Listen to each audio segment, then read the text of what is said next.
When people speak about universal basic support, whether in the shape of income or services, they usually mean national basic support. Hitherto, all OB initiatives have been strictly national or municipal. In January 2017, Finland began a 2-year experiment, providing 2,000 unemployed Finns with €560 a month, irrespective of whether they find work or not. Similar experiments are underway in the Canadian province of Ontario, in the Italian city of Livorno, and in several Dutch cities. 24 In 2016, Switzerland held a referendum on instituting the National Basic Income Scheme, but voters rejected the idea. 25 The problem with such national and municipal schemes, however, is that the main victims of automation may not live in Finland, Ontario, Livorno or Amsterdam. Globalization has made people in one country utterly dependent on markets in other countries, but automation might unravel large parts of this global trade network with disastrous consequences for the weakest links. In the 20th century, developing countries lacking natural resources made economic progress mainly by selling the cheap labor of their unskilled workers. Today, millions of Bangladeshis make a living by producing shirts and selling them to customers in the United States, while people in Bangalore earn their keep in call centers dealing with the complaints of American customers. 26 Yet with the rise of AI, robots and 3D printers, cheap unskilled labor would become far less important. Instead of manufacturing a shirt in Dhaka and shipping it all the way to the US, you could buy the shirt's code online from Amazon and print it in New York. The Zara and Prada stores on Fifth Avenue could be replaced by 3D printing centers in Brooklyn, and some people might even have a printer at home. Simultaneously, instead of calling customer services in Bangalore to complain about your printer, you could talk with an AI representative in the Google Cloud whose accent and tone of voice are tailored to your preferences. The newly unemployed workers and call center operators in Dhaka and Bangalore don't have the education necessary to switch to designing fashionable shirts or writing computer code, so how will they survive? If AI and 3D printers indeed take over from the Bangladeshis and Bangaloreans, the revenues that previously flowed to South Asia will now fill coffers of a few tech giants in California. Instead of economic growth improving conditions all over the world, we might see immense new wealth created in high-tech hubs such as Silicon Valley, while many developing countries collapse. Of course, some emerging economies, including India and Bangladesh, might advance fast enough to join the winning team. Given enough time, the children or grandchildren of textile workers and call center operators might well become the engineers and entrepreneurs who build and own the computers and 3D printers.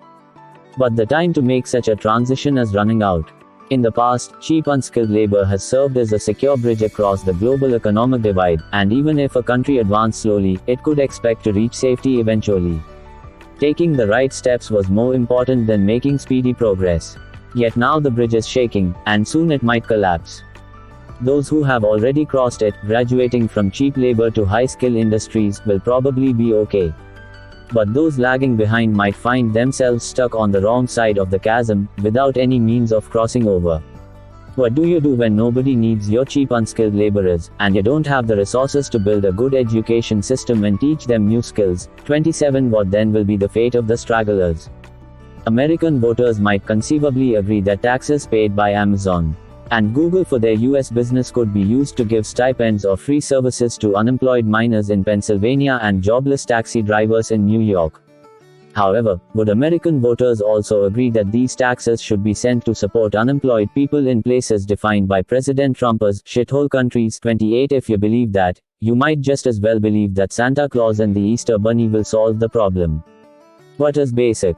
Universal basic support is meant to take care of basic human needs, but there is no accepted definition for that.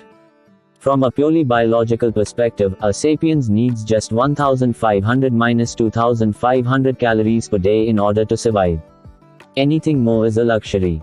Yet over and above this biological poverty line, every culture in history defined additional needs as basic.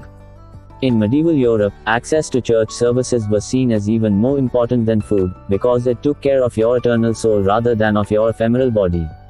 In today's Europe, decent education and healthcare services are considered basic human needs, and some argue that even access to the internet is now essential for every man, woman and child. If in 2050 the United World Government agrees to tax Google, Amazon, Baidu and Tencent in order to provide basic support for every human being on Earth, in Dhaka as well as in Detroit, how will they define basic? For example, what does basic education include? Just reading and writing, or also composing computer code and playing the violin? Just 6 years of elementary school, or everything up to a PhD? And what about healthcare? If by 2050 medical advances make it possible to slow down aging processes and significantly extend human lifespans, will the new treatments be available to all 10 billion humans on the planet, or just to a few billionaires? If biotechnology enables parents to upgrade their children, would this be considered a basic human need, or would we see humankind splitting into different biological castes, with rich superhumans enjoying abilities that far surpass those of poor Homo sapiens? Whichever way you choose to define basic human needs, once you provide them to everyone free of charge, they will be taken for granted, and then fierce social competitions and political struggles will focus on non-basic luxuries, be they fancy self-driving cars, access to virtual reality parks, or enhanced bioengineered bodies. Yet if the unemployed masses command no economic assets, it is hard to see how they could ever hope to obtain such luxuries. Consequently, the gap between the rich Tencent managers and Google shareholders, and the poor, those dependent on universal basic income, might become not merely bigger, but actually unbridgeable. Hence, even if some universal support scheme provides poor people in 2050 with much better healthcare and education than today, they might still be extremely angry about global inequality and the lack of social mobility.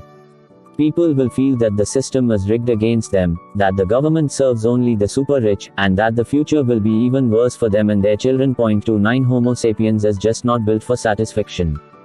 Human happiness depends less on objective conditions and more on our own expectations.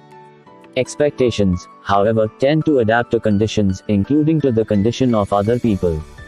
When things improve, expectations balloon, and consequently even dramatic improvements in conditions might leave us as dissatisfied as before. If universal basic support is aimed at improving the objective conditions of the average person in 2050, it has a fair chance of succeeding. But if it is aimed at making people subjectively more satisfied with their lot and preventing social discontent, it is likely to fail. To really achieve its goals, universal basic support will have to be supplemented by some meaningful pursuits, ranging from sports to religion. Perhaps the most successful experiment so far in how to live a contented life in a post-work world has been conducted in Israel. There, about 50% of ultra-Orthodox Jewish men never work. They dedicate their lives to studying holy scriptures and performing religious rituals. They and their families don't starve, partly because the wives often work, and partly because the government provides them with generous subsidies and free services, making sure that they don't lack the basic necessities of life. That's universal basic support avant la lettre. 30 Although they are poor and unemployed, in survey after survey these ultra-Orthodox Jewish men report higher levels of life satisfaction than any other section of Israeli society.